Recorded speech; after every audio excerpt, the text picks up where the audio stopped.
This is The Wheel Weaves, a Wheel of Time podcast with no spoilers. Welcome everyone, I'm your host Dani, and I'm the first time reader who's going through this 15-book series chapter by chapter. As always, there's no spoilers past the chapter we're covering, and that means it's totally safe for first-time readers. I'm joined by my co-host Brett, who's a longtime fan of the series, and he's acting as my tour guide on this journey. We'd like to acknowledge and thank our executive producers, Brandy and Aaron Kirkwood. Before we get into things today, we just want to thank and welcome Steve Wonderbelt and Mark Timmony to the Wheel Weaves Patreon team. We're super excited to have your support, and we really want to thank you for your generosity. In this episode, we're talking about chapters 5 and 6 of The Shadow Rising. Yeah, so we got chapter 5 as questioners and chapter 6 as doorways. And I gotta say, they go together really, really nicely. They actually did. Yeah. When I was reading this and I got to the second chapter, I went, oh, good.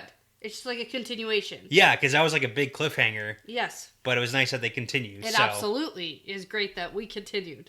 And I got a lot of questions for you because we have lots of speculation to kind of dive into. Okay. Yeah. All right. Well, I probably have some predictions. Probably. You might shout them out as we go, but we'll see. I'm sure I will. That seems to be the thing. And for today's episode, you made us some fun holiday drinks. Yes. Yeah, Christmas drinks. Absolutely. Because you know me, and I love to be full of those Christmas spirits. Yeah. Good one. Thank there you go. It's my favorite joke every year.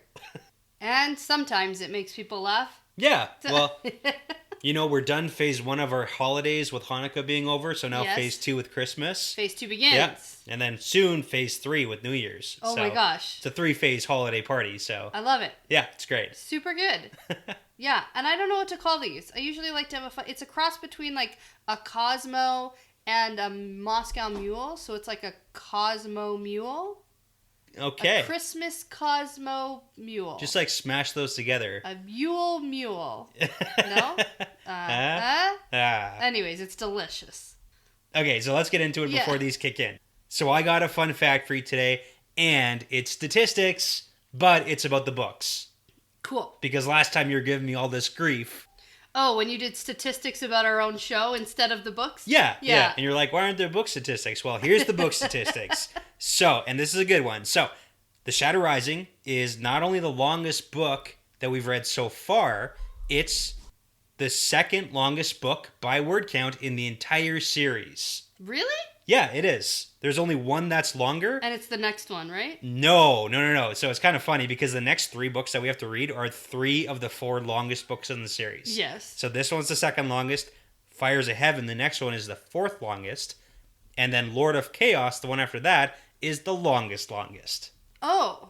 Yeah, this one's got like almost 400,000. The next one has like 350,000. And the one after that is over 400,000 words. Great. So, yeah. Cool. So we're in for it. Yeah, but it's like after this, then it's smooth sailing because they're all shorter books until we get to the not shortest book anymore. So, you know, it's just a lot of books, but it doesn't matter. It's a lot of books. It's a lot of words. And that's kind of the point. That's what we want. Okay, and officially 393,000 words in this book. Okay.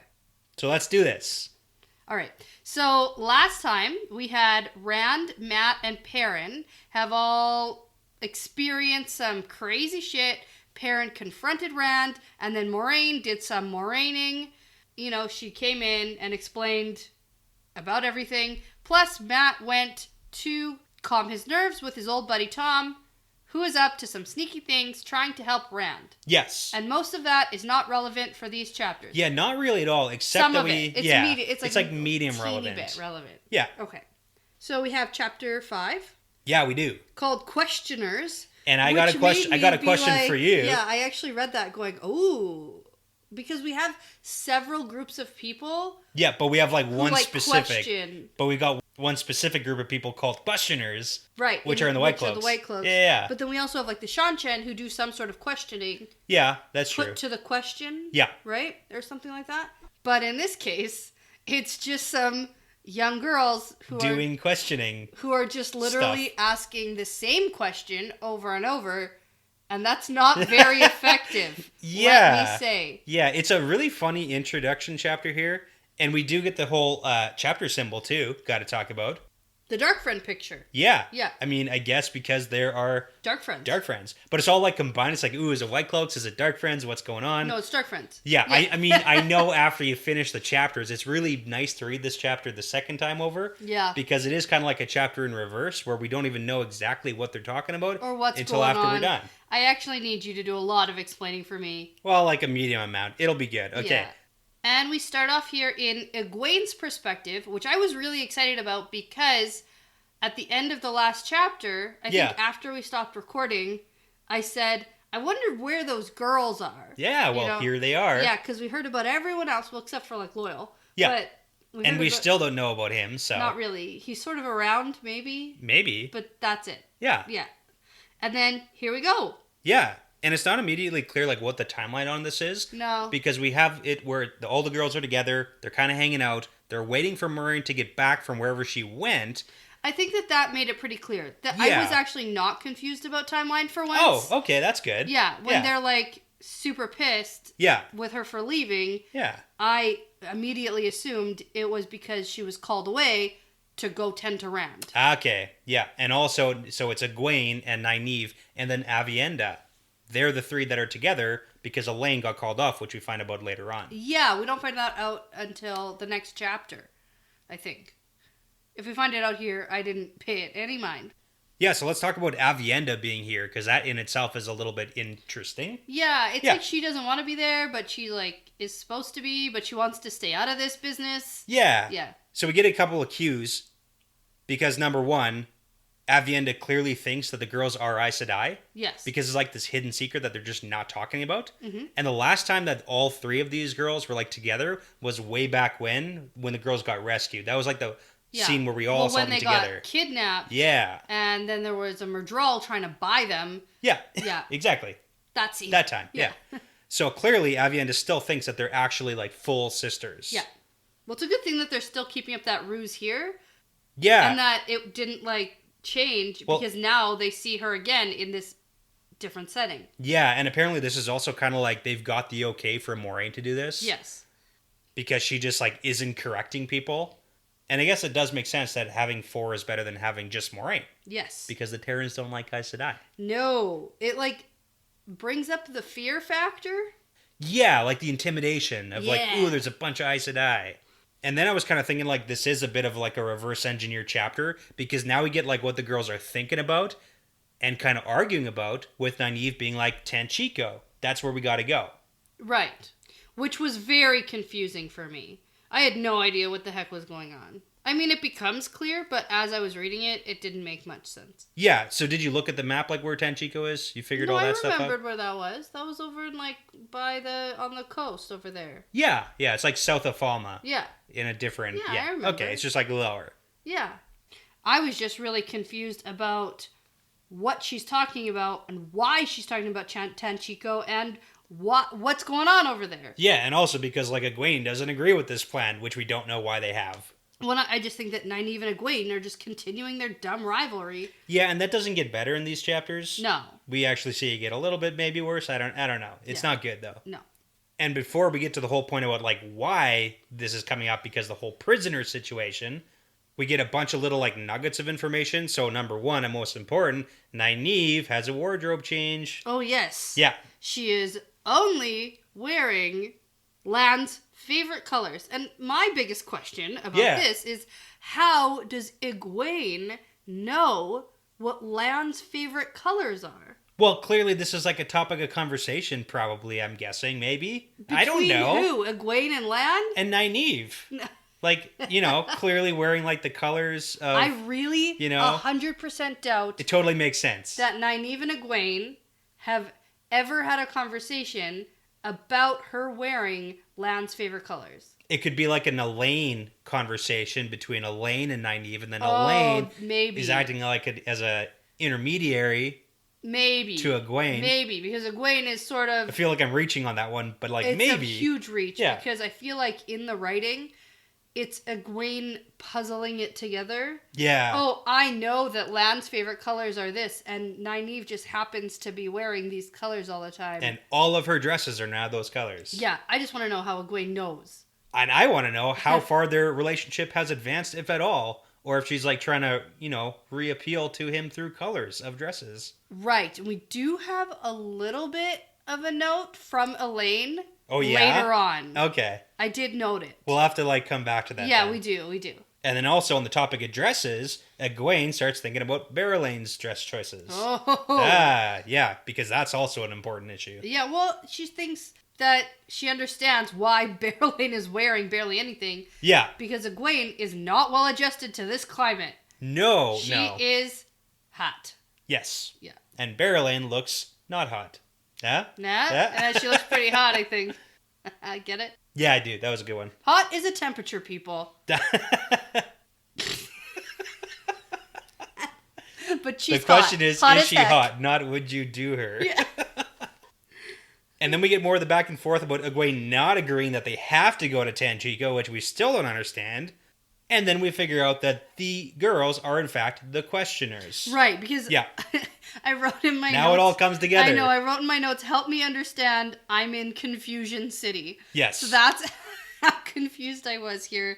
And then it started to sort of make some sense. Yeah, and once we go back, like now that we get into the whole prisoner thing, which is really important, Rand is doing some more proclamations. Did you pick up on that? Yes. Yeah, he ordered the dungeons to be like kind of sort of destroyed, like all the torture instruments to be melted down. So he's doing some good stuff. It's like, good, get rid of the torture chambers. Yeah. So good on Rand. Yeah. And no more rape and assault for no reason. Well, you get charged if you do it. So, right.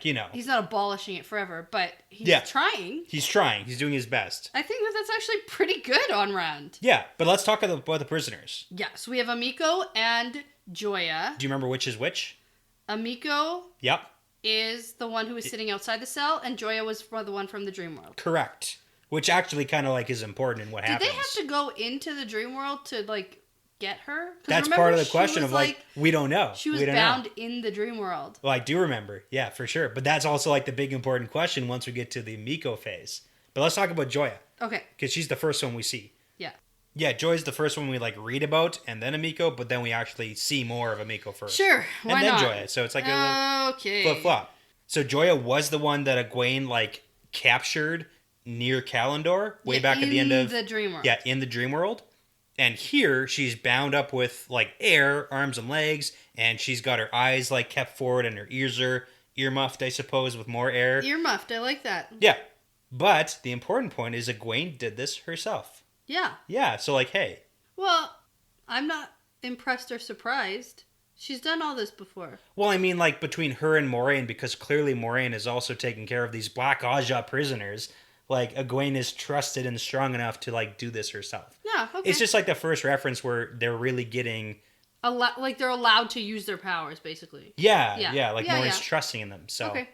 And then Amiko, we get some new information on. Well, we get her rehearsed story about how she overheard Leandrin talking once. Well, you missed the important part. What happened to Amiko? Oh, she got stilled. She got stilled. Oh, yeah. When she was being captured, and that's what we got to talk about. Yeah, so that sucks for her, but also don't be Black Aja. That's true. It's like you got it coming. But Egwene was the one who like captured her in the dream world, kind of half in, half out. That weird situation right, where when she was sort of sitting awake. outside of the cell. Yeah, but it says here that she was stilled during her capture.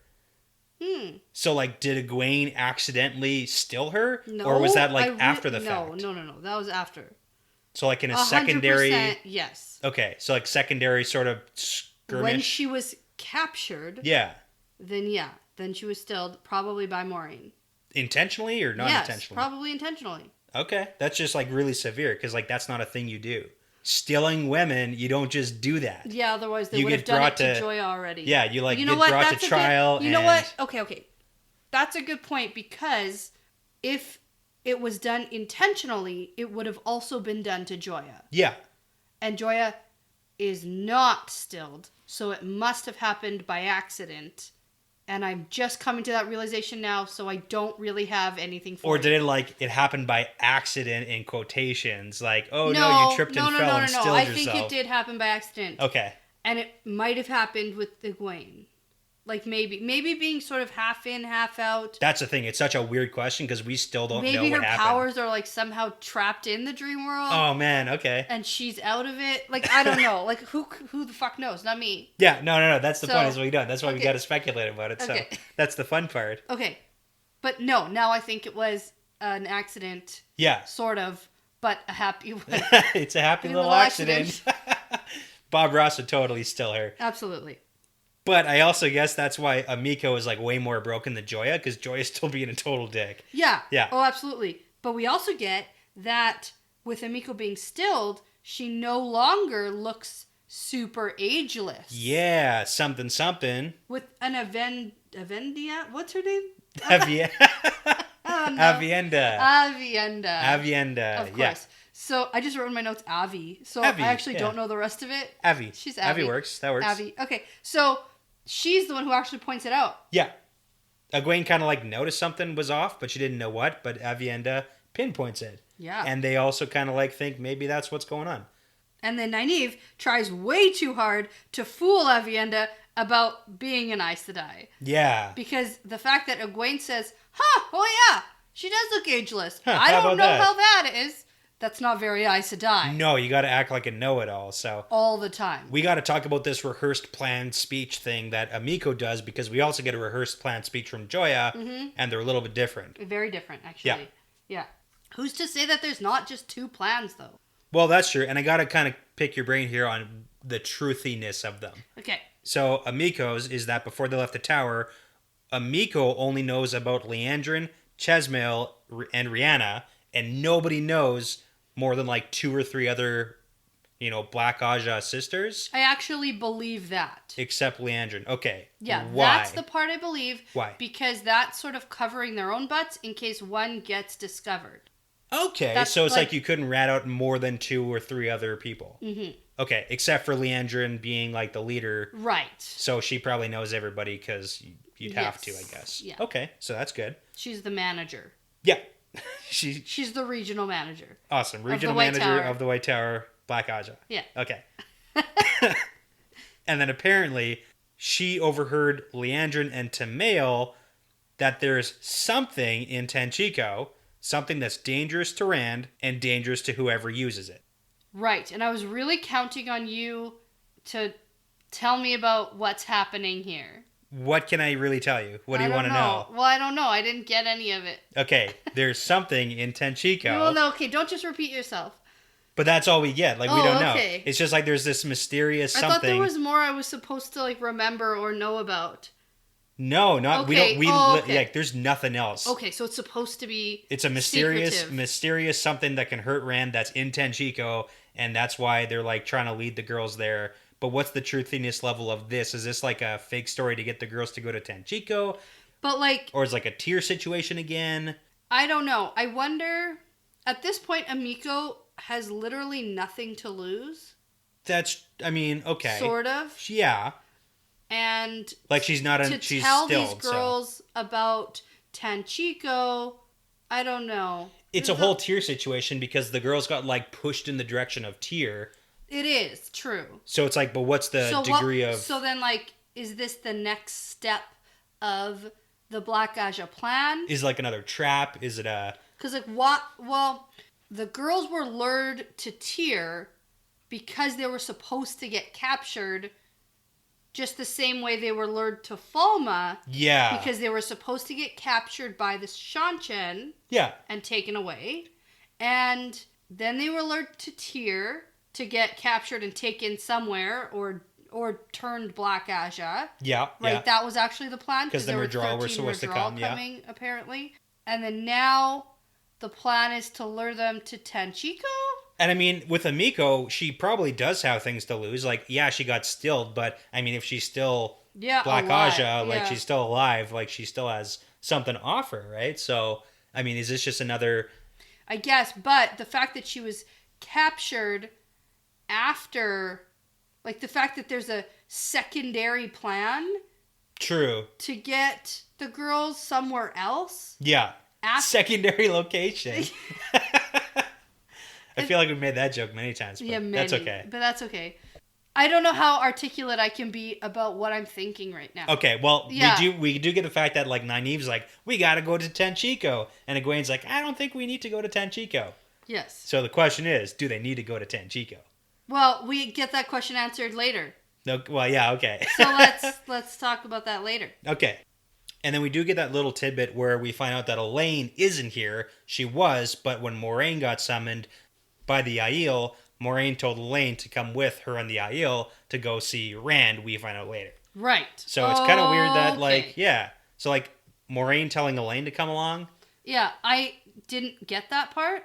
So Oh. then the next chapter is confusing to me. But, That's why Elaine's not here, and that's why Elaine comes back with Moraine. yeah. But it's also double weird because when we saw Rand with Moraine there, Elaine must have been, Was not there. like waiting in the hallway. Uh-huh. Well, I have that point later. Okay, Because I that actually... makes more sense. Because I Okay. didn't get the whole Elaine's gone in this chapter. I must Gotcha. have Skim not that. picked it up. Yeah. And I talk about it later. Okay. So we get into Joya's rehearsed story. Yeah, But we first do. we get Amiko being super meek and cooperative and Yeah. turns herself around to stare at the wall, awaiting binding. Yeah, like, is this a ploy or is Amiko just kind of like a broken shell of a woman right now? So I feel as though she's a broken person. because Amiko and Joya are so completely opposite in their, like, demeanors right now. Yeah. And is And it I mean, all? it could be like, when you're captured, what's your plan? And then also stilled, like, that's a big thing too. Yeah. Because I mean, Yeah. think about Logain when he got Exactly. stilled. That's what I was just about to say. He's suicidal. He got gentled. Yeah, gentled. Yeah. I know. Okay. I know. I keep using the same word. But we do get a lecture from Nynaeve to Avienda to inform us about gentling and stilling. That's true. Yeah. Okay, but now we get into Joya being questioned.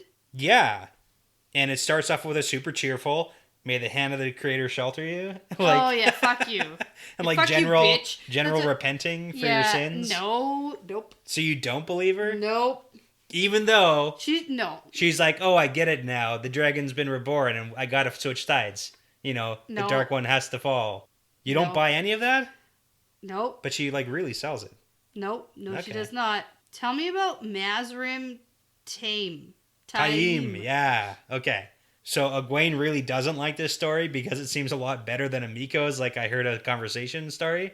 Right, like she doesn't want it to be true, Yeah, which is like but it's because more plausible. Joy's is way more in detail and way better in that sense than Amiko's because Amiko's just saying, oh, I overheard someone. And Joy is like a fully fleshed out, 7-point plan. This is what we're going to do.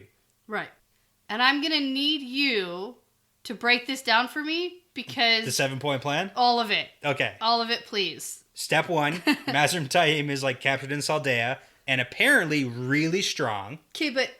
Okay, he was a false dragon. Yeah, that's true. And he was captured? He was. Which one was the one who was like killed on sight? That was a nameless one we never even learned a name for. Oh, I thought that was this guy. That was just like one unfortunate dude. No. Oh, He's the one from okay. Saldea. He Got got it. captured.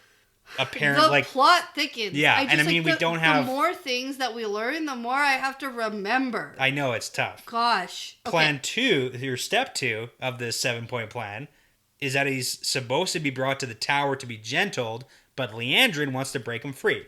So he's been captured. Yeah, And he still hasn't been brought to the tower. apparently. We also don't know. Who captured him? Well, the Aes Sedai that Oh, were they sent to did? capture him. This was what the whole Moraine issue was, that she wasn't sure if Taim had been captured, but then apparently they heard that he had been captured. Okay. Because it was that whole point when Rand proclaimed himself the Dragon Reborn. Yeah, I remember. The one dude got like thrown off his horse or something and got killed, and then Taim got captured. I thought he was captured by like the village people.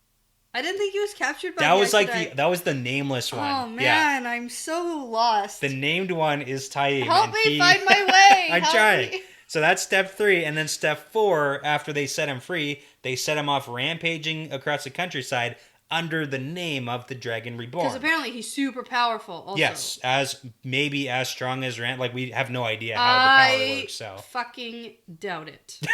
Okay, so not as strong? No. But it doesn't matter because it's like the stories, and then they're going to set him up across the countryside to do a bunch of killing, and that's going to make the Dragon Reborn look really bad. Look bad. Because it's like a fake Dragon Reborn. Right. And then step 5 of this plan is the fact that Taim, under the name Dragon Reborn, doing bad things is going to attract bad people, and then the good people are going to have a hard time joining the real Dragon Reborn, Rand. Okay. Yeah. Okay. So, Egwene tries to argue with her a little bit here. Nynaeve does. Oh, it's... Okay. Nynaeve is the argumentative one. Oh, and she's like, oh, but the pattern has no use for another false dragon, so whatever. It's and that then, whole thing that Moraine always told us. Right, and then Joya sort of badmouths Moraine a little bit. Yeah, she's being a dick. And she's like, oh, Moraine has spent little time in the tower. She doesn't even know. Blah, blah, blah. Yeah. Yeah. A little comment. But that's the point, is that, the step 6 of the plan is that it doesn't really matter if it's actually Taim saying, like, hey, I'm the Dragon Reborn. We know other people can call other people the Dragon Reborn. Right. Because, like, you can speculate and you can say whatever you want to. We don't actually know the truthiness of what Moraine is saying about the pattern. I don't know anything. Well, I don't know anything about this Taim either, because... No, we don't. Like, who captured him? Why isn't he at the tower yet? If he has been captured. Yeah. Like, the whole Logain being captured and brought to the tower was, like, a freaking event. Yeah, he was closer, though. Yeah. And Taim's way off in Saldea, which is, like, top left of the map. Well, sure. But, like, anyway. And Logain was on his way to Tyr, so he was closer. Okay. Yeah. All right. It's hard to travel across the country. I don't know. Whatever. And then you want to know what step 7 is of this 7-point plan? Break the Dark One free. Yeah. So basically, after they badmouth the real Dragon Reborn long enough, no one's going to want to join them. And then everyone's going to join against them and then crush Rand before the last battle. Okay. And then Dark One breaks free and destroys the world or whatever and remakes the pattern. And has, you forgot. Yep. Step 8. The secret step 8. Oh, no. I missed it. Is make Joya the assistant to... The regional Dark One. The regional Dark One. I love it. Okay. Yeah. That's a good plan. Thank you. But I mean, that's like the big plan. That's every Dark Friend. They think that they're going to be the next, like... They do. Assistant to the Dark One. And I mean, that's the thing, right? Yeah. What's the pay raise? What are the benefits? Do you have healthcare under the new Dark One's world? Right. I don't know. Probably not. Probably not. Well, Anyways, then we get Moraine storming in. Yeah, but let's talk... She's pissed. She is. And that's kind of like the big cliffhanger that we immediately get resolved. Yes. But I do want to talk about Egwene. Because Egwene's the one who, at the end, this is where she's like, I don't want to believe this plan because it's too good. I'd rather go with the hidden story and go to Tanchico about the maybe something that's hidden there or whatever.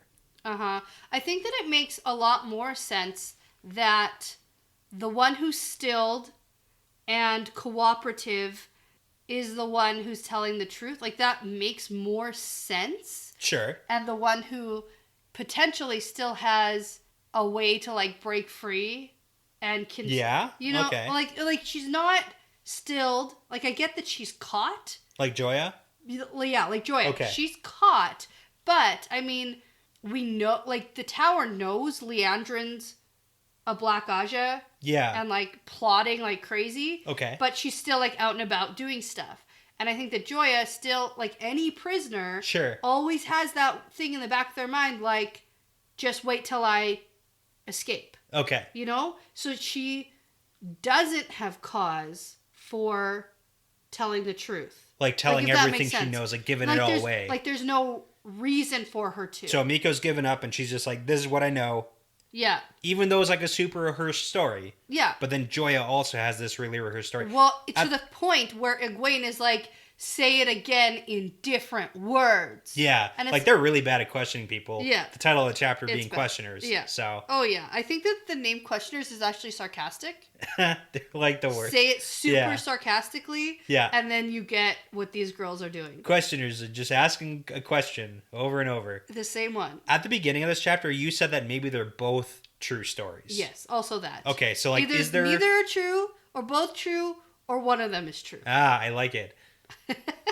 Could you see Leandrin doing something to break Time free if he is in fact captured? We're not 100% on that. It's plausible. No, okay. I can't even. Okay. All right. Let's move on. That's all I got for you. And then that's the end of this chapter with Moiraine storming in. Yeah, looking pissed. Yeah. So, that's new. And Elaine following, so And I guess Elaine you following. missed it there too, maybe. No, I didn't miss it there. I saw that she was coming in. Okay. I knew that Elaine wasn't in this room. I'm this just... chapter. Okay. Then we get into chapter 6. Yep. Doorways. Okay. Interesting name again. Which I didn't remember. Like, it's not a memorable title of the chapter. Sure. And after I looked at the title and went, oh, yeah, Okay. So we got the Andor lion picture. We do. And we are in Elaine's point of view. Which makes sense. And it took me a while to figure that out. And when I say a while, like a paragraph. But... Okay. Yeah, well, I mean, the second paragraph is like... Yeah, but it starts out with Moiraine talking, and I thought we'd get Moiraine's head. Oh, yeah. I was too optimistic. Okay. I'd like to You really want to see Moiraine. I want to be in Moiraine's head. Yeah. Okay. But, okay, we are in Elaine, and Moiraine is super pissed off at Rand's stubbornness. Yes. And Egwene wants to know what happened, and Moiraine just stares at her. Yeah, it's all bad. Like, it's a huge back and forth, too. Yeah, it's not great. Especially with Nynaeve, like, hating on Moiraine. Like, Rand's stubborn? Yeah. Well, we make him that way in the Two Rivers. Yeah, and then that's where I saw it was Elaine's point of view. Yeah, okay. Is at that point, because then we also get that Elaine is actually very frightened of Joya, and she thinks that she's not as brave as the daughter heir of Andor should be. Yeah. And it always comes back to that with her. What does that remind you of, too? Does it remind you of anything like the Three Boys? No. Okay. Just to Should me... it? Well, no, to me, it's like the Three Boys are always like, oh, you know, they're better with women than I am. And then Elaine's always like, oh, I'm not as brave as Egwene in this chapter. So, like... Oh, okay. It's kind of like always thinking other people are better than things than you are, so... Well, that... Like self-consciousness. Yeah, that's literally the point I was just trying to make. There's a lot of realism. There is, yeah. That's as much as there's not, there is. I don't know. There's a ton of realism here. So it's medium. Okay, so Moiraine says something about the guards in the hall, and she is seemingly flustered. Very flustered. She's been flustered for like a book now, like a full book. So I have a question for you about this one simple line. Yeah. Okay. And she sort of said, there's a lot of times in this chapter, I'm going to throw it out there right now. There's a lot of times in this chapter where Moiraine starts to say something. Yeah. And then catches herself and stops talking. Yes. Most of those times, one of these three women egg her to go on and prod her for more and call her out on her not communicating with them. Yes. This time, however, this one sentence, she does not go on. Yeah. And I want to know what this means. It just reminds me of how there's people milling about in the corridors at night, and that was weird last time. Okay. I don't know. It just seems like important, but I don't know what it means. Yeah, I mean, I don't think that there's too much we can read into it, so fine. we can just move on from that. Okay, fine. Yeah. There's not much I can say about it. Okay, so Moiraine composes herself and walks up to Joya. Yes. And I love how intimidating she is, despite her height. Yeah, she is. Okay. I can only hope. She's got the power. To be like that one day. Yeah. Because sometimes I get a little bit self-conscious about my height. And I want to be, taken seriously. Sure. In a room full of people who are all 6 feet. Just start glaring a lot more. Glaring. Look a lot more angry, like you want to murder people. I don't know. That'll go well. Yeah, and then threaten them. In the school setting. Do what you got to do. Who am I to judge? Okay, but she impresses me. I like her a lot. So she tells Joya that they are going to be sent to Tarvalin. Her and Amiko are out of here in 4 days. Yeah, it's happening. And she doesn't want to hear from them again until they have something new to share. Yeah, because asking the same question repeatedly clearly doesn't get new information. No, it does not. It's actually a bad form of questioning. Yeah, So, and this is the whole thing, is like reading these chapters in reverse makes a lot more sense too. Yeah. Like the whole part where Nynaeve is not happy with Moiraine for just like doing this because they're supposed to be in charge.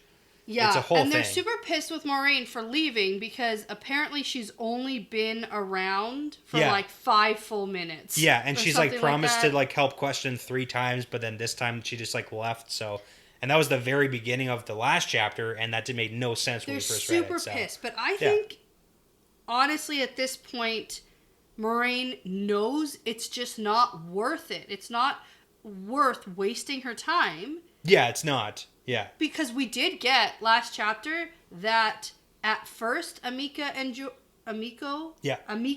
and Joya were sort of saying different things, and then they sort of solidified their stories. Yeah, and then it didn't change after that. And then it didn't change after that. So I think Moiraine just knows that she's not getting anything else out of these women, and there's no point in just continually saying, "Tell me what you know."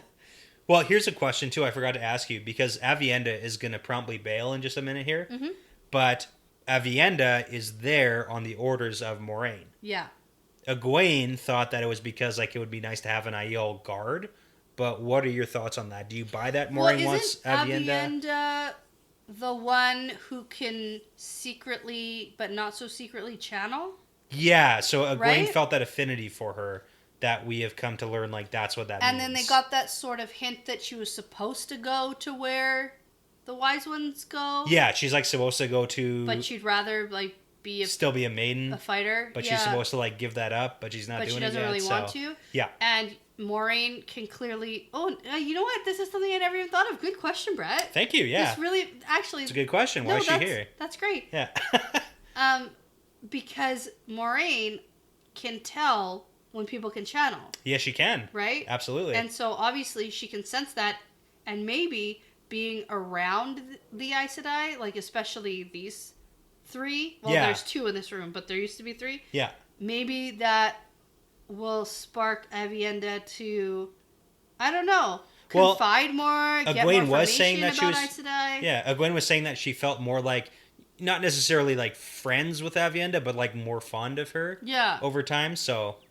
I mean, there's something there. Yeah. Okay, no, that's interesting. Cool. Yeah, because I don't think that they need guards. Yeah, and like one Aiel guard. Yeah. Against, like, if the Black Aja is going to do anything. Yeah. One Aiel warrior is not going to, like, make a difference, probably. Well, actually, maybe she probably maybe, could. but not, yeah, I think she actually could. Not against, like, channelers, though. No. So. But Egwene is the only one who can properly channel. So, because Nynaeve is not sufficiently angry. Yes, yeah. We got that as a point. We did, and also. Elaine's not there, so. Yeah. Okay. All right, back to it. Yeah. We get a note about Nynaeve, Elaine, and Egwene. Yeah. About how they're stronger than Moiraine. Yeah, yes. But Moiraine has more experience, which makes her much better. Well, yeah, and that's just like how it works. It's just like pure strength versus experience. They'll get there with time, but they're not there yet, so yeah. Okay, so she sends Joya and Amiko back to their cells, and Nynaeve is all pissed that Moiraine bailed on them again, and Egwene is concerned about how sad Elaine looks. Yeah. You look like you Something could cry. happened. Hey, before we talk about this Elaine crying business, let's go over these instructions for the guards. Oh, I was gonna glaze over that. Yeah, but it's important. It's like, we know that they're supposed to leave in 4 days, and then there's like really explicit instructions for the guards on how to guard the prisoners. I personally thought that something's gonna happen. That's the thing. It's like, is something gonna happen? Okay, so the explicit directions: prisoners are not to talk to anyone except for Moiraine, not even to each other. 20 men in the guard room, 2 outside each cell always, 4 if the door must be opened. And there's lots of rumors going around about who these 2 women prisoners are. What's going to happen? 4 days. They're supposed to be going upriver. Are they going to be on that boat? What's going to happen? I don't know. What do you mean you don't know? Oh my God. I don't know, okay. but I bet something. Well, maybe. Or it's just like a... Or nothing. Or nothing. Actually... Literally no follow-up. You know what? I bet nothing. No follow-up? Just like it's going to happen? I think they're just going to go. Okay. Although it depends, because it seems like things are amping up a lot. Like in the stone. Like, if war Okay. breaks out or something, you know, then obviously the guards aren't there to follow the explicit directions. Fair. Yeah. If, like, all hell breaks loose in the next 4 days? In the next 4 days. Okay. Which it might, because things Okay. are all of Yeah. a sudden a little bit tumultuous.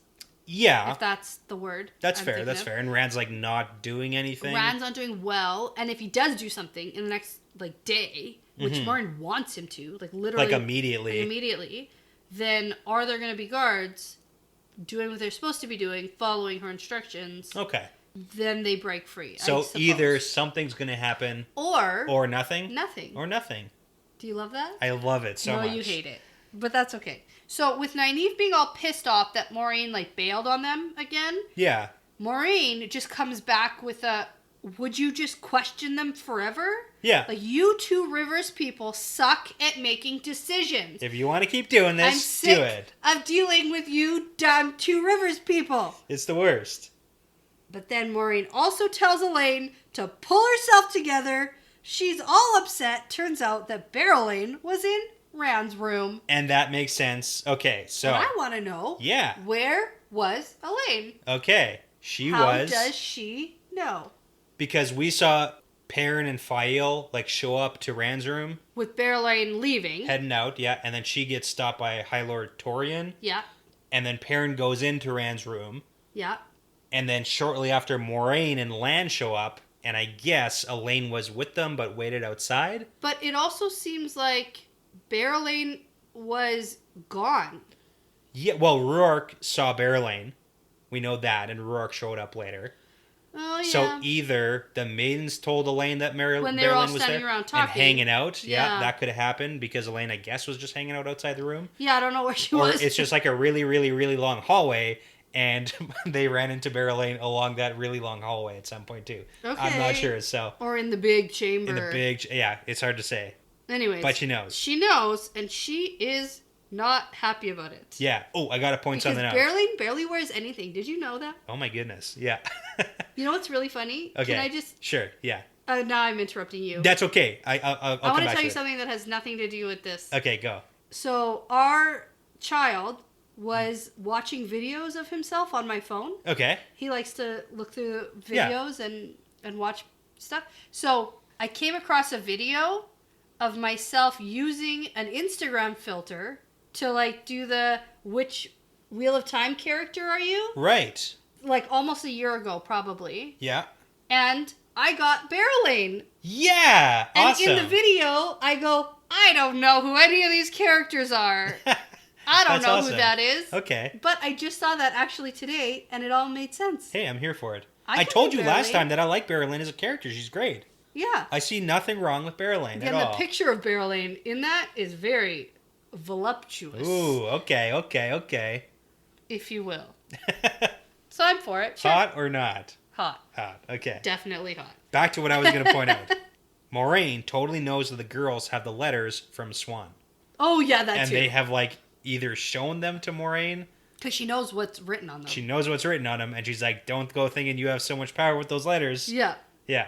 But they do have some power with it. I mean, some. Just but not like, with Moraine. It's not going to work on Moraine for No, sure. So, oh no. Yeah, it was just a funny little, like, tiny little tidbit, but she knows. Yeah.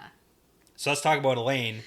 Okay, so Moraine tells Egwene, like, she has a few weaker moments. Not weaker. She has a few less stoic moments in Elaine this chapter. does? No, Moraine. Moraine does. Okay. For these women, there are several times that she seems empathetic or sympathetic in some way Sure, okay. to them, and she sort of goes, okay, I get this is hard for you. Back and forth. Let's move on. Like, Yeah. she sort of has these sort of looks, and she tells Egwene, I know you care for Rand, but you must know what he is, and you must know that you can't have him by now. Yeah, so that's interesting. Yeah. And at this point, Egwene goes over to Elaine and whispers through a cupped hand. Ooh. I like that writing, by the way. Super secret. Yeah. Egwene says she loves Rand like a brother, and Elaine can have him. Hey, so that's like movement, I guess. It's movement, but is there going to be effective communication? between Rand and Egwene. Do you think? No. Because she's like, I'm going to make sure that he knows. I know, I say that later. I thought we had this conversation like in the first book. Yeah. I thought we'd been over this before. I thought we already knew this. When they left and they're like, we're not for each other. I don't want to be with you, man. Yeah. Whenever we talk to each other, we scream at each other. 4 books later, we're still here. Yeah, here we are. All right. Okay. So, Egwene asks Moraine if she's ever been in love. Yeah, just like point blank. Like, what is happening? I like it. Yeah. It's like furthering their relationship. It's like when you have this teacher who seems like a bitch, but then you start to like have these sort of relatively personal conversations and they turn into a human. Oh my goodness. And they're not just like a teacher, they're a human now. They're a person. A person. I get it. Okay. And so I think that for the first time they're seeing Moraine as another human. Yeah. And not just this ageless, stoic Aes Sedai. Yeah. Right? So like I don't know. one-track mind. I kind of like this chapter is very information-y. It's very conversational, very like back and forth. Like we learn a lot of things. Not a lot really happens, but a lot happens, I think, to show the progression of the relationship between these three with Moraine. Fair enough. Because it's less student-teacher. Yeah. And more like almost peers. Peers or like mentor. Yeah. Right? Okay. Like someone who cares, like Moraine clearly cares for these girls now. Yeah, when they're not, maybe with the exception of Nynaeve. Yeah. I don't know, so. Yeah. Although she does give her a, don't worry, it's not Lan. Yeah, but let's talk about her entire answer, why don't we? Uh-huh. That's important. Because she says, I could wager I know the face of the man I will marry better than either of you knows that of your future husbands. Interesting. Okay, what does that mean? It means she knows who she's going to marry. She's in love with someone, and she's just like waiting until she can marry them. But she also kind of backpedals on that. She does, because she realizes she said too much. But do you think she actually like has... Yes. But like, okay, do you know who that might be? Like, I don't know what... No, the only thing that actually comes to mind, and you're going to laugh at me. Sure. The only thing that comes to my mind is Tom Marilyn, because how is that going to work? Okay. Keeps talking about how she's a fine lady. Well, okay. Like pause. that's been in my mind. Them two as a couple has been in my mind since like book 1 when she like giggles at his. There was like a little bit of flirtation. Yeah, there was. And that's the only time I've ever seen Moraine. I'll give you that. With someone being not. So here's the thing: we did see that. But we also just saw Tom last chapter, and he did not say she's like a really good woman. Not this one time. Well, I mean, that's the last time that we've seen him. That's the most evolved we've seen. What we saw was him saying, I can't leave Rand alone. No. I know. But... Maureen could take care of him, but... Sure. This isn't a question of what does Tom feel. This is a question of what is Moraine. Okay. I'm just telling you. No, I like it. It's a valid answer. Me, and... More likely than not, it's someone we haven't even met yet, probably. Yeah, like who knows? Okay. But if you ask me what my gut feeling is right this second, that's what it is. Just because of all the crap he was talking and her giggling. Okay, I like it. But it's not Lan. And it seemed like when they met in the Two Rivers that they already knew each other. Remember that whole weird interaction? And you pointed it out quite a bit. I do remember that interaction. And I was confused and had no idea what the hell was going on, or I didn't know who anyone was. We now know who Moraine is. Like, she was from the Royal Palace of Cairhien. Yeah. She's a Damodred. Right, and we know that Tom's a court bard. Well, we also know that Tom sure likes to play Game of Houses. We do know that. I was so there's a Game of Thrones. Well, that's where same it is. Thing, it is the same thing. But that's the thing, is like there is a real possibility that they had some interactions beforehand, because they clearly seem to know each other were above the stations they were pretending to be. But it's not Lan. That was the big... We gotta get back to that. Okay. Moraine's like, it's not Lan. Moraine looks at Nynaeve and is like, don't worry, it's not Lan. Yeah. And Nynaeve doesn't even really react to it. No, but like that's she like does, a withheld... You're withholding your reaction. So. Yeah. And then Elaine thinks about how Lan is a fool man for refusing to be with Nynaeve because of the whole making her a widow thing. So that's still there. So no like progression on the relationship from the sounds of it. Yeah, it sounds like the progression has been they've had more conversations about how they want to be together, but Lan keeps saying no. Yeah. That's Even with the colored dresses. I mean, hey. Well, maybe if she continues to wear his favorite color, blue or green. Maybe if she stops wearing the dresses, huh? And she got to make a move. Got to make a move. Yeah. Got to do it. And I mean, we're gonna get there with Elaine too. So I mean, yeah, but she definitely still has his ring.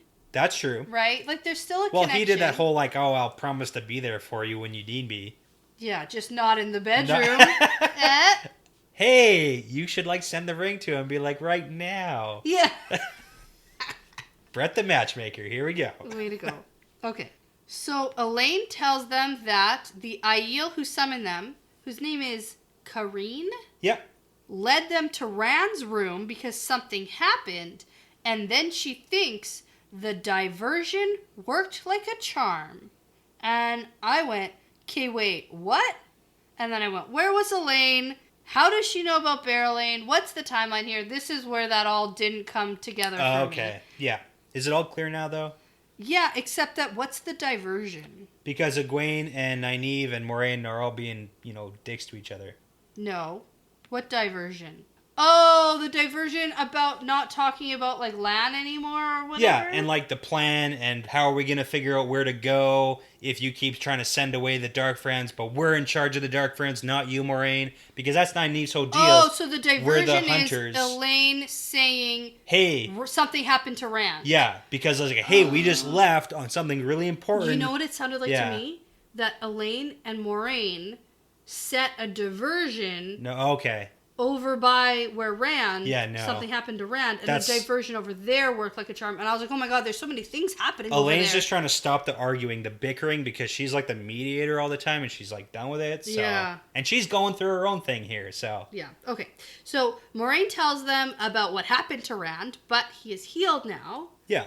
And then we get information time with Moraine, and she explains about the miasmas. We didn't say that word last time. Miasma? Miasma?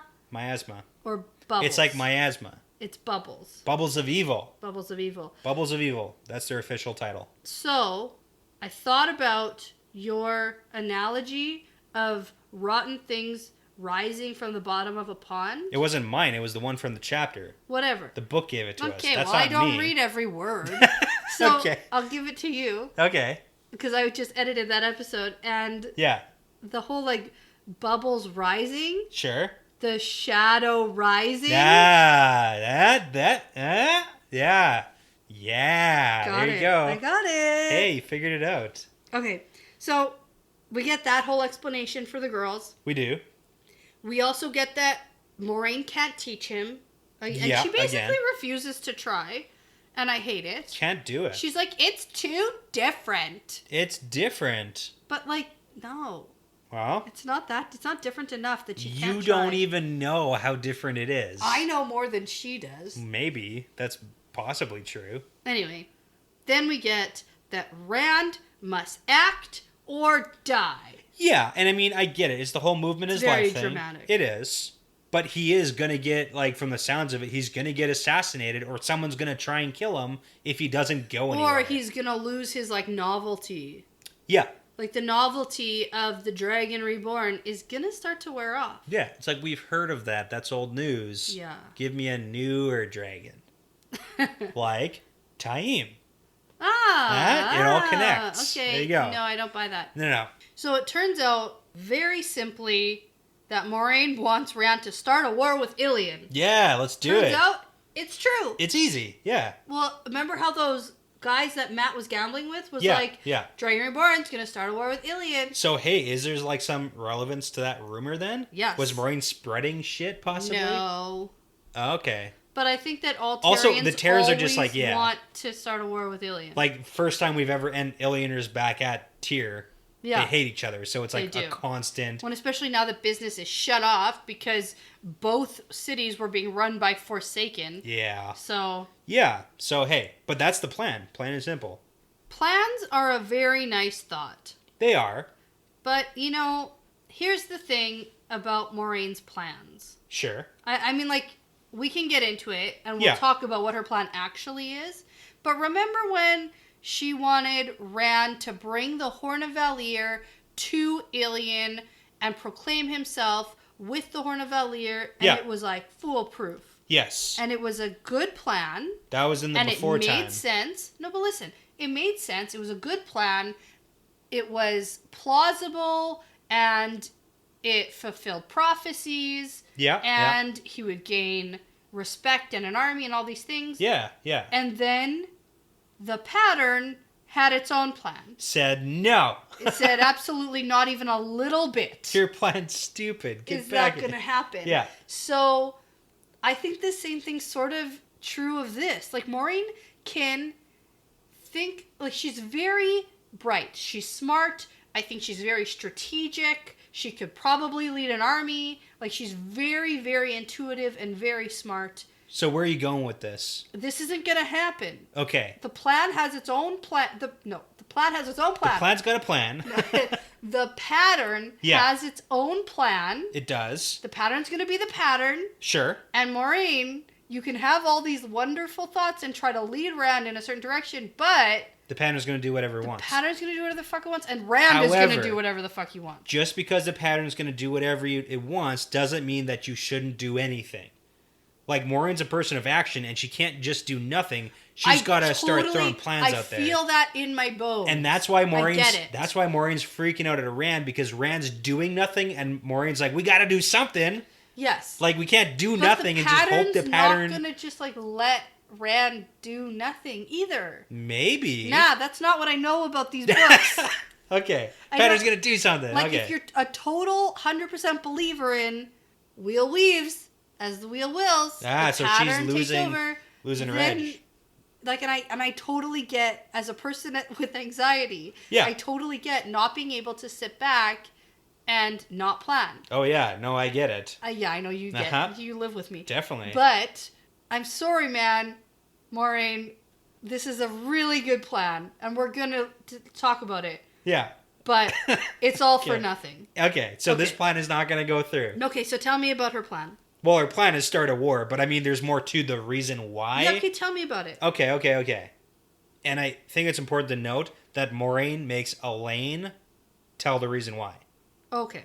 Yeah, she makes Elaine answer the question. Especially because Elaine says, wars are useless. Yeah, and Nynaeve also is like, wars are stupid, so... Yeah. But that's why she's making Elaine, because Elaine has that royal upbringing, that she has a knowledge of the reason behind the wars... And because she remembers her education as a daughter heir about wars and stuff. She's supposed to be a queen. Yeah, she's destined for the throne. But I think it's smart for Moiraine to make Elaine respond, just for the fact that it's going to be more powerful coming from their friend versus Moiraine, who they're going to find a problem with. Okay. Like, that's why she's doing that. Yep. Basically, war will come for Rand no matter what. Yeah, and like the Forsaken aren't just going to stand by and do nothing. And Samael, and this is an important thing that Elaine says, Samael can't be the only one to have seized a nation. They've probably picked out a few others too, and they're going to come after Rand eventually with armies, and the nations that are free from the Forsaken, some are going to join and some are going to fight against them. So basically it's going to happen at some point, and you should be the one to initiate. And then the whole big plan that Moiraine is going to like kind of aim for too is that if Rand attacks Ilion with Tyr, he's going to cement the Terrans to him because they're fighting the people they hate. And then it's going to cement the Ilioners as conquered people. And then the West Coast people, like the Terrebonners and the Iridomans... who are all fighting each other frivolously. Yeah, they're going to probably come over because Rand's going to conquer like two of the biggest nations. And he's going to have like half the continent in one swoop. And everybody else, collectively would have to band together against him to stop him, and that probably isn't going to happen. So it's like one war to basically conquer half the continent. Yeah, he'll make himself so strong in one move. Yeah, and it's a good plan. Plans are a very nice thought. Yeah. So you don't think that's going to happen? Nope. I'll take a second option. Well, I would like for that to all happen and be all hunky-dory and be great. Yeah. But like, Brett, I got 10 more books to read. You do. So that's true. He can't just do it all in one book. He can't just do it all right now. Just like right now. This is the book. Oh, Rand won the last battle. Yeah. And I mean, from Rand's perspective, that might be what he thinks. I don't know, but... no. Yeah, so Rand is doing a lot of reading. Yeah, and Moiraine explains to them how Rand is getting himself into trouble by reading about the prophecies. Yeah. And we get a new one here that we hadn't heard before. We do. But I gotta say, I pointed out earlier in the last couple chapters that Rand had a bunch of books open everywhere. Yeah. Because he's doing reading of the prophecies, but it's like good on him for taking some initiative. But no, stop it. But I mean, that's what Moraine's saying. Yeah. What do you do? You think that Rand should be reading these prophecies for himself to get like a perspective? No. Is he? This is like Harry Potter Yeah. trying to learn about the prophecy about himself. It's self-fulfilling. Yeah, I don't know enough about that to say one way or the other. Yeah, but it also means we got to take a shot. And well, let me explain it. Also, Harry Potter can suck it because he's not as smart as Rand. Okay. In Harry Potter, he's as smart as Rand. Is he? Rand isn't How very dare smart you. right now. Is he? Nope. He Okay, isn't, okay, actually. okay, He's okay. actually not very smart. He's doing his best. Yeah. So, Harry Potter Yeah. learns of the prophecy that was made about, well, sort of him, about someone. Okay. It's sort of like about the one who's going to defeat the Dark Lord, Sure. just like this, Okay. right? And Harry Potter feels as though he needs to fulfill the prophecy. Okay. And Voldemort was the one who actually picked him out as the one who's going to fulfill the prophecy. That's why he goes and tries to kill them when Harry's a baby. Okay. But that's stupid backstory Yeah. of a stupid book. So, just like this is all stupid backstory about a stupid book. But he goes and he wants to hear the prophecy. In the movies, everyone hears the prophecy when it breaks during the whole fight in the 5th book. Okay. But in the books, Just he does? only he does. Well, no one hears it. Harry learns it from Dumbledore later. Oh, man. Okay. So it's a little bit different. Books and movies are different in that regard. I think that's why I like Harry Potter more than you do, because you don't even really know or remember the books at all. I And barely the books remember are the movies. so much better. The Yeah. movies are like garbage in a good way. In a good way. In a good way. Okay. Anyway, it was bad that he heard his own prophecy, but in the end, he fulfilled it And here by Rand, knowing the prophecy. and Rand is like just reading everything he can. So you don't like the fact that Rand's trying to like learn everything he can about the prophecies because he's getting like He's just gonna try to translations and like the originals, even though he can't read them. He's doing Okay. all these different things. I think the problem is he's just going to go try to tick them off like a checklist one by one to fulfill them all until just hoping that one of them will be the last battle. Okay. All right. Because he was hoping that this Calendar Was the thing was last the last battle. battle, and it turns out not. Okay. Do you want a Christmas shot? Of course I do. Yeah. Okay. Okay, so I'm back with shots, but while I was making the shots, something really exciting happened. Yeah. Because Spencer called us, our good friend of the podcast, and we're on FaceTime with her right now because she just bought a new house. Congratulations, Spencer. Yay. Guys, And so, not only are these super good Harry Potter shots, Yeah. But they're Christmas also- Harry Potter shots. but they're celebratory Spencer buying a house shot. Yay. woo, thanks guys. Way to go, Spence. So I actually have to say that these shots are called a Jack Frost. Nice. They're blue. Ooh. They're blue. We got blue curacao, vanilla vodka, and amaretto. Sounds delicious. Christmassy. Opposite, I'm having Fireball whiskey. That'll do. Yeah.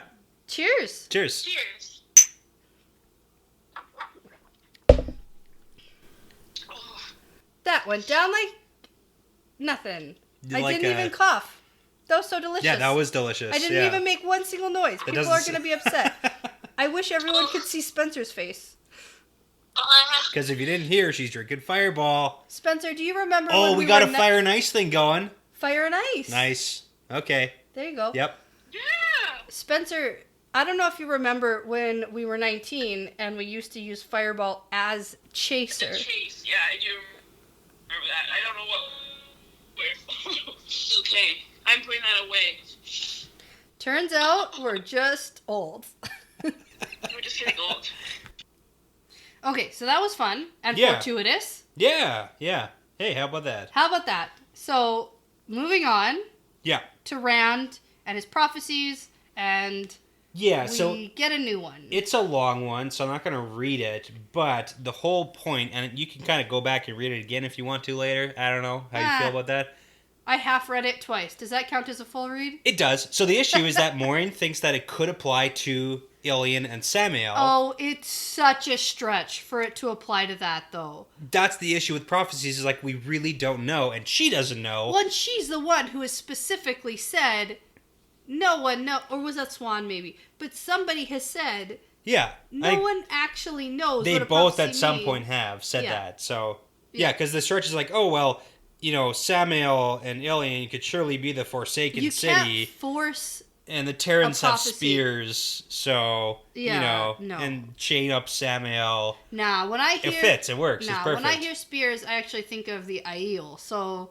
Sure. I didn't think of... They too have spears. Right. So, it's just like, whose spears are we talking about? Uh-huh. Uh-huh. Or maybe some spears we've never even heard of. That's the thing about prophecy. Uh-huh. So, Moraine says she is desperate. Yes. She has dedicated her life to this mission, and she is almost desperate enough to... ... Yeah.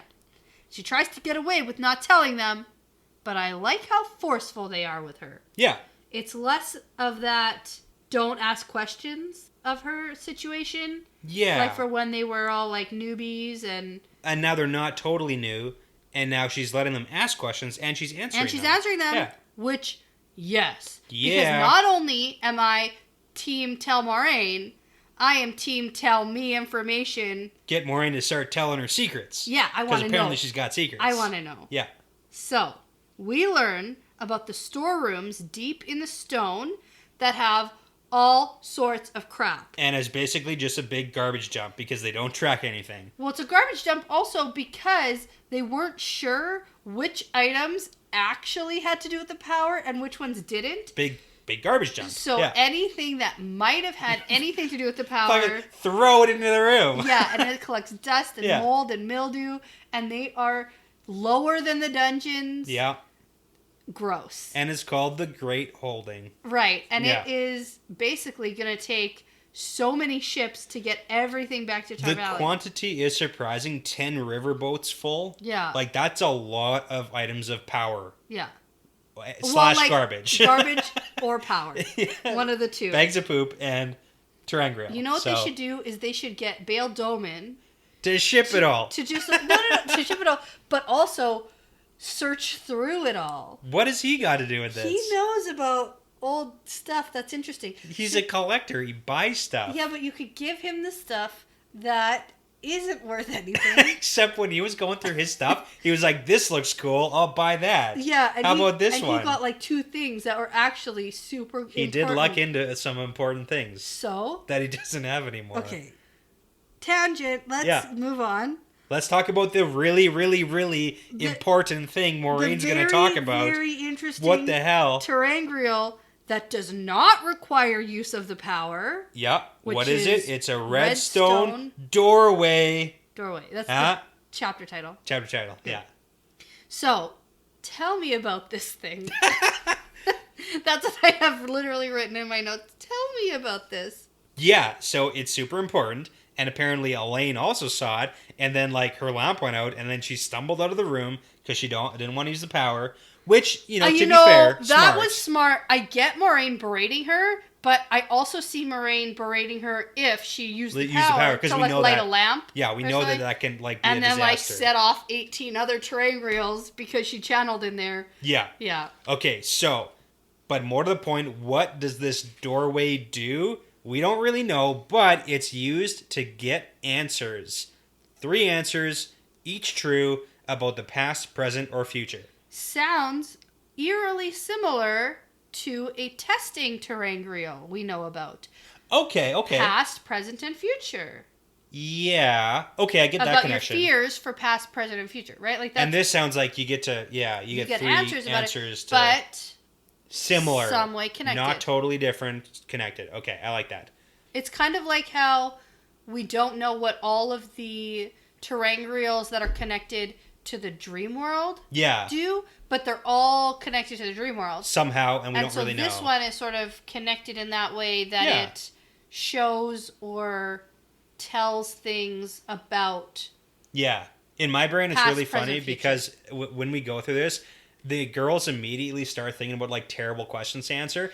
And I'm thinking like the whole genie in a bottle situation, only with answers versus like wishes. Yeah. But then you immediately start wishing for terrible things like, give me a sandwich and $1,000. Yeah, it's wrong. Like, stop! Whoa! We got to think of like better things we can be asking for here, guys. And yeah, you wish for 1,000 more wishes. Obviously, that's like the first thing you do.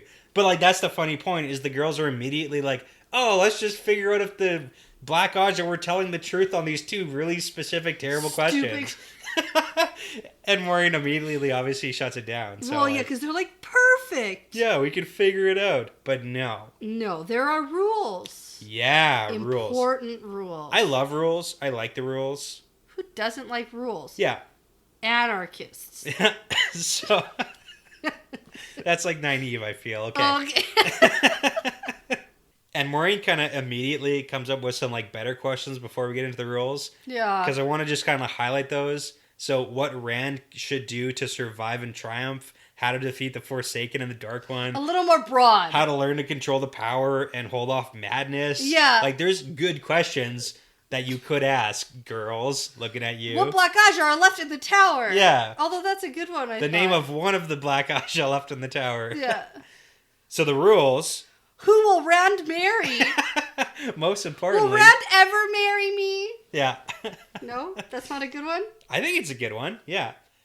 But the rules, no one can go through more than once. So you get one time to go through and do whatever happens. You get 3 questions, but you have to ask all 3 and hear all the answers before you can leave. So that's kind of like a, okay. Okay. I'm not sure how you feel about that rule. Okay. Can you bring a notepad? Can I write down the answers? Can I write down the answers? Yeah. Okay. Just It's not like the Big Brother house where you're not allowed to bring in notepad and pen. Do a memorization technique. Yeah. So, okay. Frivolous questions are punished, but that seems to be like... But like how? Super dependent on the person asking too, so that's a tough one. Right, because what is frivolous to one person is super important to another. Yeah, like who's Rand gonna marry? Super important to Elaine. Yeah, it's frivolous. To Nynaeve, not so important. No matter what, that's super frivolous. To you, Yeah. that's why you shouldn't ask that. Okay. And then, probably, maybe the most important, I don't know, questions regarding the shadow have dire consequences. Right. I So want that's to know like- what these consequences and punishments look like. Yeah, we really don't know. And if you walk through this doorway, is it like the arches? We're like in some dream world where scenario. you walk through, or just like a waygate kind of situation? Sure, Where yeah. you walk through and you're somewhere else? Rather than walking through and just still being in the same room. Okay, Just like, yeah. because it's an archway. That's the way I picture Yeah, it. it's a door frame. Yeah. It's a twisty door frame. So, I picture like Monsters Inc. walking through the door. That's exactly and what it get is. somewhere else. Yeah. So what's on the other side? So like, But what's when the situation? it's not in the little door magic where the door goes thing, Sure. that thing, you know, in Monsters Inc. Yeah. It's just a door. The power generator device. That thing. But then the big thing about the whole asking questions thing, Maureen's speculation is how do we ask questions about the Dragon Reborn that are not having to do About with the the shadow. shadow. It's like everything revolves around it. So it's a tough situation. And then she goes into the history of it, and I love the history lesson. I know. I was gonna say. I wrote. Just please tell me about the Mayanan history. And I feel bad because I'm just like spewing all this. No. But This is interesting stuff. I mean, there's not that much interesting in here, but this is for sure this is interesting. So apparently, the Terrans like stopped collecting stuff about 300 years ago, around the time this came into their collection, because up until around that point, it was in possession of the first of Mayan. Which was a dude. Which was a dude. So it can be a woman, it can be a man. Stupid dude. I mean, that's important to know. He tried, though. But apparently, they, in Mayan, used to use the answers that they get to ask. They used it to help keep them out of Tyr's grasp. Good for them. And they allowed Aes Sedai to study it 300 years ago. Yeah, so we have some records. Some records. Maureen has learned about it in her studying at maybe the tower. Like, I guess that's where it's Probably, kept. yeah. Yeah, or those two Like, as it accepted, maybe. Yeah. Or I was thinking like Vandine and Adelius because she was studying a whole bunch of stuff with those women. Oh, yeah, over there in Arafel. they were like doing a history of everything always. So. That's true. But Yeah. also, she wasn't accepted. And she has berated Nynaeve already for not doing a good job. As It's like, being you don't pay attention. You didn't do any studying. Like literally you're none. supposed to. Yeah. Yeah. There's something to be said for real world experience, though. Yeah, like start studying the magical history. So apparently 300 years ago, the High Lords were planning to build a fleet and followed the Meander ships to the oilfish shoals. And then Halvar, which was the first of the time, he was trying to get on the good side of Tyr. Yeah. So he was like raising the oil prices of Mayan to show that he was in good terms with Tyr. So that the Tyr olive oil would sell before sell. theirs. And then he also gifted them the Terangrial because he'd already used it and got his answers. And it was no use to him because you can only go through it once. But he was also super young and was expecting to live a long time. Well, and he thought like, oh, this is going to win me a lot of favor with Tyr. We're going to be buddies forever. Yeah. And then he gets assassinated. Promptly, a year later. But Moiraine does know that this opportunity is like good for her because now she can use it. Now it's here. So, hey, but I have a question.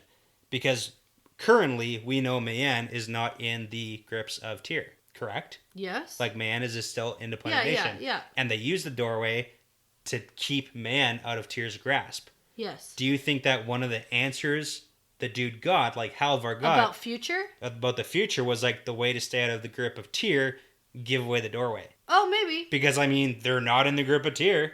Sure. So maybe he's not an idiot. Maybe he's just doing what he's supposed to do. And he's got a really bad rap now for all of history for being some sort of idiot. That didn't even cross my mind. I like that. I'm going to go with it. Or is he just an idiot? No, he's probably an idiot, but... You can be both. You can be both. Okay. Because you don't have to listen. That's true. It's like there's answers of what you can do, but it doesn't mean there's only one answer or way to get something. Maybe. Right? So... It's possible. It's more likely that it's like the answer, prophecy situation all over again. It is. I feel like it's more likely that he legit got an answer of how to stay out of the grips of Tyr. The present one was probably give it away, do all these things, but then the future one might have been more significant for 300 years future. Ah, like long term. Yeah. Long game. Okay. Yeah. Like who to marry, who to have a... I don't know how the hierarchy in Mayan works. Yeah. If it's king and queen like if it's who to marry, who to have kids with, what your kids are going to turn into. Yeah. That kind of thing. I could see that being important. Like, now that you say it, who Elaine is going to marry is actually not frivolous at all because she's the daughter heir of Andor. Like who's going to be next to you on the throne. Who's going to be next to you on the throne is significant for Andor's like future. what's the political allegiance? But who Egwene is going to marry... See, now you're thinking, because we're watching The Crown right now, and you're all like, oh my god, how do we do this? Who do I marry? Who can I marry? Who should I not let my sister marry? Turns out you shouldn't let them marry anyone, and everyone will be miserable and cheat on everyone. Everyone hates everyone. It's all great. Cool. Okay. Everyone's the bad guy. Okay.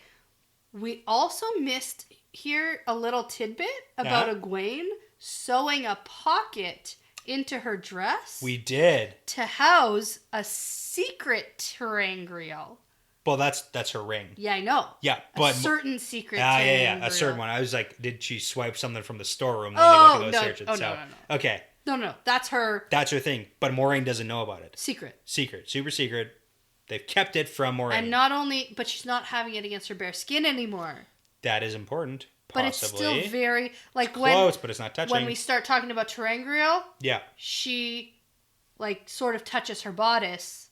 Yeah. To make sure... She's instinctively reaching for that. Reaching for it, so... I think it's still taking a little bit of Precious-like toll on her. Okay. But yeah, that's basically the summary of this doorway. No, that's good. So it's here now. Nynaeve is back to thinking about Amiko and Joya and who to trust. And Moiraine is like, whatever. Your plan's garbage, Nynaeve. Question them again if you want, but you're not going to find anything new. This goes back to that whole Moiraine has experienced thing. And once you get something out of some prisoners, you're not getting anything new. Well, we really have to consider that Nynaeve literally is, all hands to her for everything she's done so far. She's still a wisdom from the Two Rivers who's been out of her village for, a year. Yeah. It's you don't know how to interrogate prisoners to get answers, like the Black Aja. If you had asked Nynaeve, as the wisdom of the Two Rivers, how to interrogate Black Aja, she would have then, a year ago, thought she knew how to do it. That's true. Nynaeve is a crazy know-it-all. And it's... But it's does she actually know? Insulting that you say... How dare me? I'm Nynaeve. Yeah. Hey, in a good way. So Moraine tells them that they should just go the fuck to Tanchico. Let the Aes Sedai, like the real Aes Sedai, handle the whole Yeah, guy secret, who can like, channel thing. break time out. Like, yeah, you Yeah. guys should stay away from that. Yeah, and in fact, she's already sent word to the Amerlin about Joya's story Yeah. in case there's any truth to it. I mean, that's a good idea. Just, like, keep them informed. Excellent. Like, okay. I love Moraine. Yeah. Like, she's just on another level. Yeah. The second she hears Joya say it, whether it's true or not, she's like, by the way, Swan. This is a possibility. This is a possibility. She doesn't send anything to Swan for like a full year. Nothing about Shatter Logoth. Nothing about Yeah. like There's so many things they could have. inns burning down in Bearlawn. Nothing about, losing everyone and then finding everyone in Caitlin, Yeah. going to Faldar, meeting the Green Man at the Eye of the World. Like losing everyone again. Literally nothing. Yeah. But this, she sends word to Swan. Well, I mean, hey, by the way, they might try to break out like the Mazrim All Taim, of that so- was bad too. Yeah, But it was. I This think is that worse. she got reamed out. I think that maybe she learned a lesson from Swan. Oh yeah, okay. And Swan was like, by the way, you can just send me a dumb pigeon. Fucking send them out. Like, come on. And Moraine was like, You get "Oh." reimbursed. Your postage is reimbursed. Yeah. It's a tax write-off. Come on. Okay. Yeah. So, anyway, we get that Moraine has done this. But I gotta know though, from you, in your perspective, should and are the girls going to Tanchico? Maureen kind of is like, go for it, guys, whatever. I don't know. But like, is this a real thing? Okay, so I guess this is the point in the book Yeah. where I need to sort of predict where we're going. We have a and book why. ahead of us. We have a book ahead of us. What's the And plan? we're clearly not going to sit and tear. Yeah. I have a feeling we're going to get to Camelin. Why? And let me get to that at the end of this because Okay. we sort of touch on the whole Morgaze thing. Okay. Let's come back. Let's answer this at the end of this chapter. Yeah, I Let's come have a back to it. feeling we're going to head to Camelin. I want that to happen anyway because I'm concerned for Morgaze. Like resolve the Morgaze issue, the crisis. Resolve Okay. the Morgaze issue because that's someone we care about. Well, and it's kind of like Ilian seems to be like the, ooh, we got to go to Ilian. But like, why? Is it urgent? And I mean, like, I get he's a Forsaken that has Dark Hounds. And it's like at some point, yes, we'll solve Ilian, but right now, what's more urgent? So maybe Morgaze with these girls anyway. with the girls. Maybe we'll get Ilian and Camelin. Ooh, maybe not all meet up in one spot. I'd like to situation. find out in this Okay. book who Gabriel is. Okay, yeah, okay. If he's a Forsaken, number one, Yeah. which is a definitely probably situation. It's like a definite probably, yeah. And I'd like to find out who he is. Sure. And then we also only know of one female Forsaken, but we know there are more female Forsakens. That's true too. So I'd like to find out about them. Anyways, now I'm rambling again. Yes, let's come back to it too. Yeah. So, Moraine goes, don't worry guys, I've already sent word to the Amerlin. And Elaine is super snarky and says, thanks for keeping us informed, like a little bratty teenager. Yep. And then Moraine is super sassily sincere. Okay. You like that? You're welcome. Yeah. Oh, you're welcome. You're right. I did keep you You're informed. right. I did keep you informed, and you're right to thank me for that. Yeah. Moraine, out. Yeah. Peace. She's had enough. She's gone.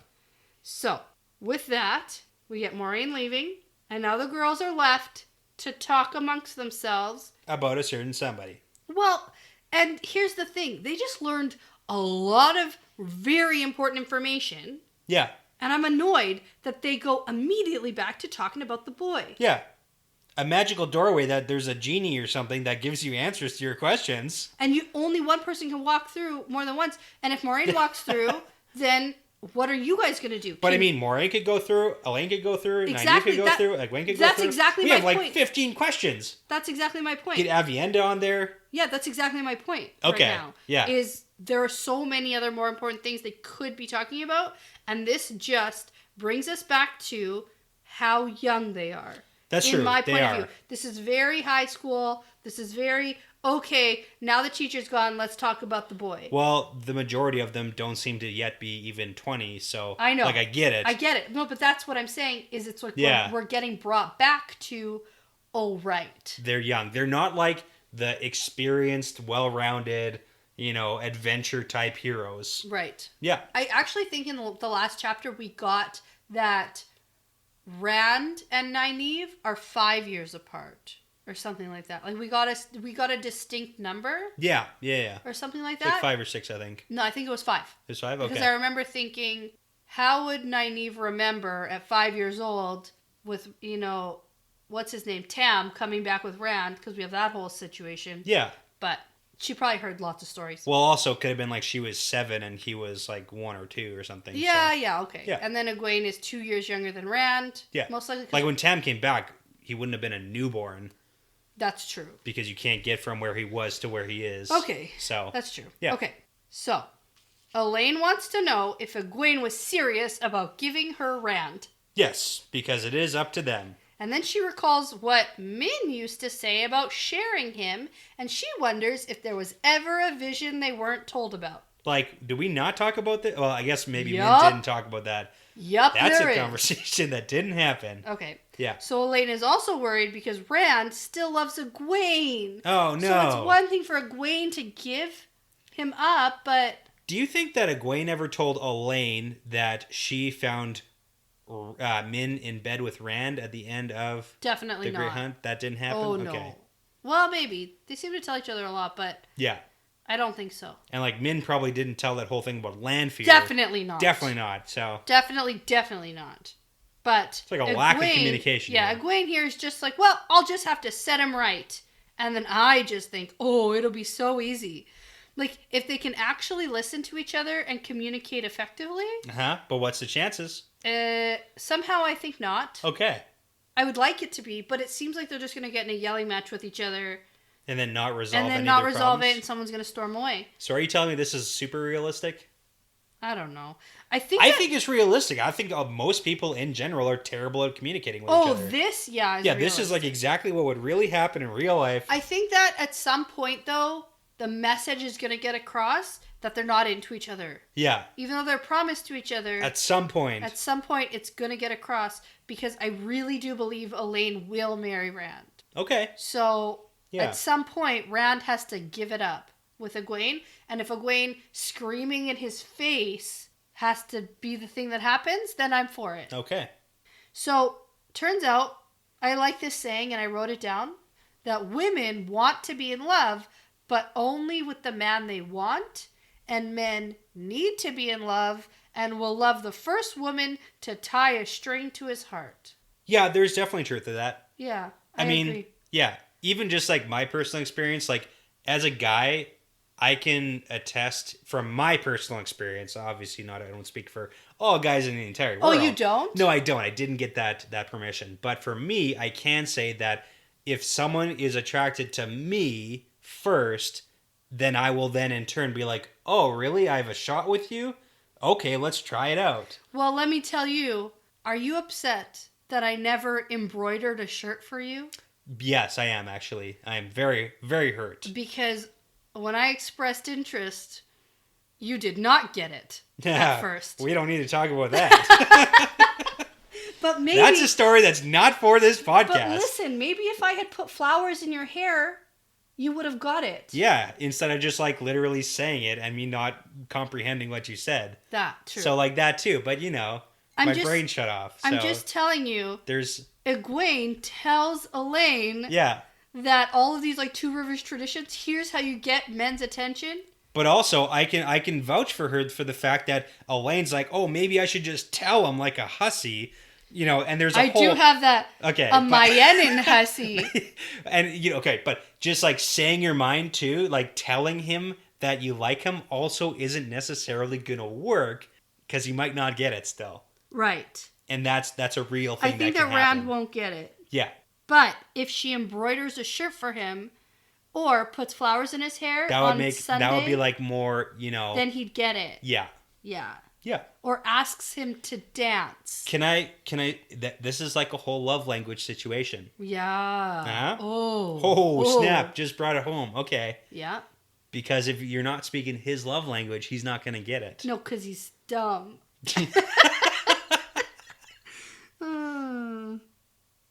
Okay. Anyways, there's one last thing to talk about. Sure. We're running a little long here. That's okay.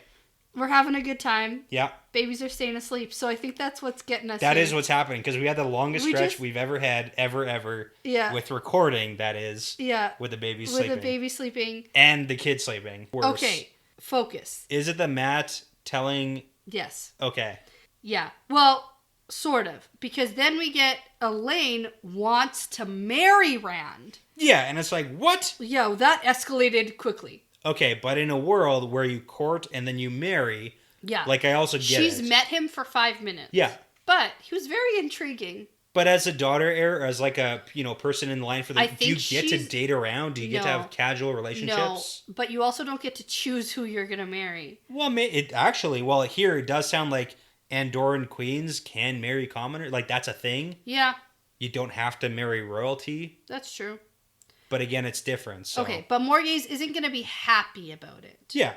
So then we get important information about how Matt has told them about Morghese sort of being under this Gabriel spell. I can imagine Matt telling them literally exactly what's happening and them saying, That nah, doesn't make sense. Don't believe it. Because they think Matt must be wrong. They think Matt's a drunk, gambling idiot. And I like this little tidbit in this chapter because I was thinking about this a little while ago about where are the girls, and more to that, has Matt explained to Elaine what his mother said? Because that was obviously that thing about Sherry Ann. Yeah. If you see Elaine again, tell my daughter this. Because that was like a big red flag for us, being like, she kind of maybe knows something. For us, but for Matt, it was like literally nothing. Yeah. And I didn't know if he remembered even to relay pass the message. Yeah. But if they've interacted, Elaine obviously would say, did you get the letter to my mother? And did she say anything like to that me? was his mission. So Yeah. as soon as they found him again, probably that's when this conversation happened. Yeah. So it's good to know that it actually happened. And I can kind of imagine Matt would have relayed the message, because like my natural intuition would be like, if I asked, hey, did you get the letter? Did she say anything back? Like, what was her response? Yes. You would pry a little bit. You know, they probably got into the whole he climbed the wall. Yeah. Like, I'm sure. And they were probably like, oh, you idiot. Yeah. Well, and then again, in the Matt Tom chapters, we got where Matt didn't want to go talk to Nynaeve because he was saying, oh, well, she's just going to lecture me on drinking and gambling too much. Yeah. So, like, is he getting, fed up with them not, I don't know if respect is the right word, because they also... It's not like they're on the same level. It's Nynaeve thinks that she's above him. Yeah, and they weren't nice to him when he rescued them from the prison cell. Right. There was that whole, like, little, exchange, too, where he might be bitter, and we haven't seen any resolution of that either, so... Yeah, because if I was them, I'd be asking Matt, how did you know to find us here? Yeah. How did you come to Tyr to rescue us? And if he told the whole story, like, straight and true... Like, top to bottom, yeah. They should be believing him. There's a whole lot of information there. Everything he heard from Gabriel was completely true. Yeah. He killed Komar in Tyr. Yeah. He's like, here, so... And Tom can vouch for it. Like, Tom was there. Yeah. So they should be believing him unless he didn't tell the full story. Yeah.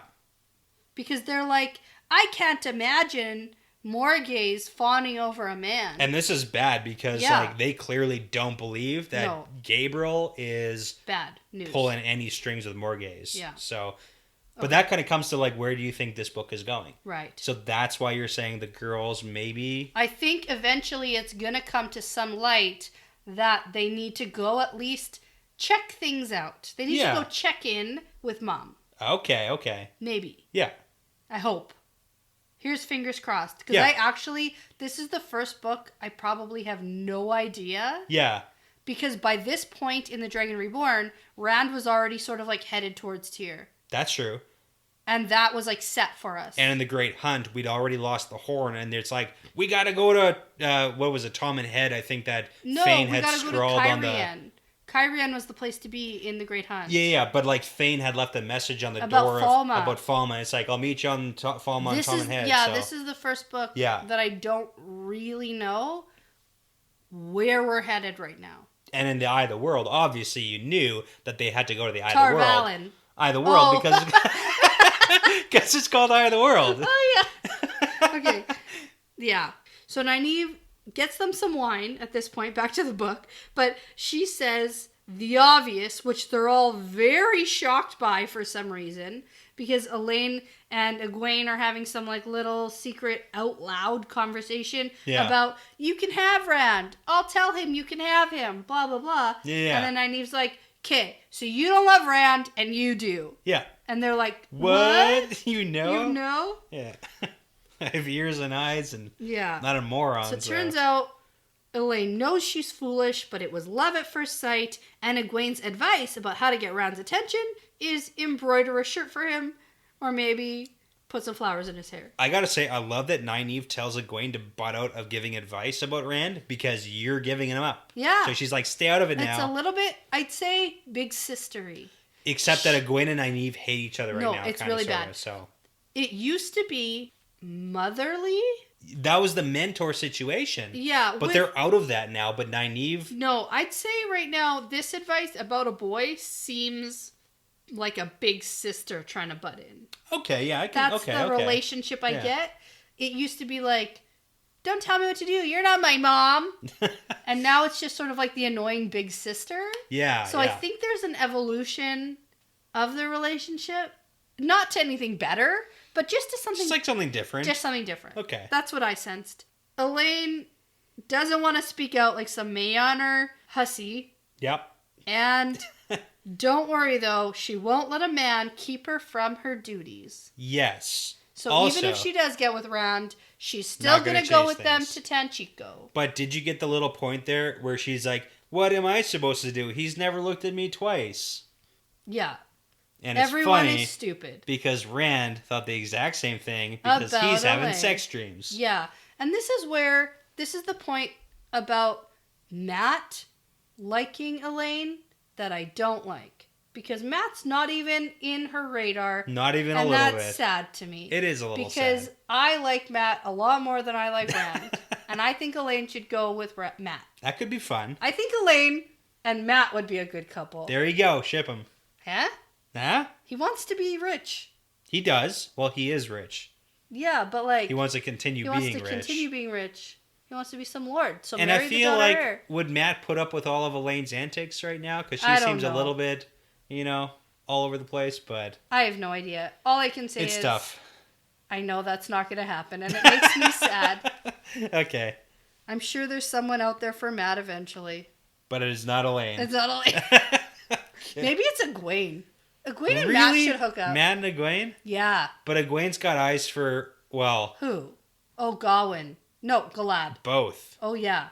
Well, Galad, but then... Galad. But Gawain has eyes for Egwene. And Elaine was like, why don't you look at my brother instead of stupid Galad? Because I hate him and he's not my brother. He's a dick. Okay. Yeah. We've officially run out of time. Matt and Nynaeve. No time for that now. And I'm going to say that this is part of the pattern now. It's part of the pattern.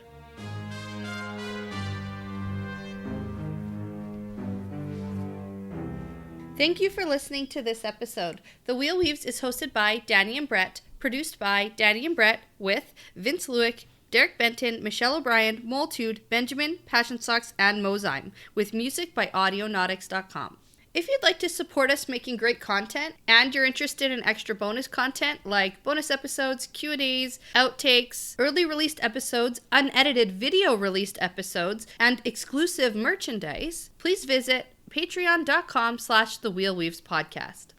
Don't forget to check us out on social media, on Instagram and Twitter. You can find us at The Wheel Weaves Podcast. We love interacting with our fans, and that's the best way to get a hold of us if you want to chat.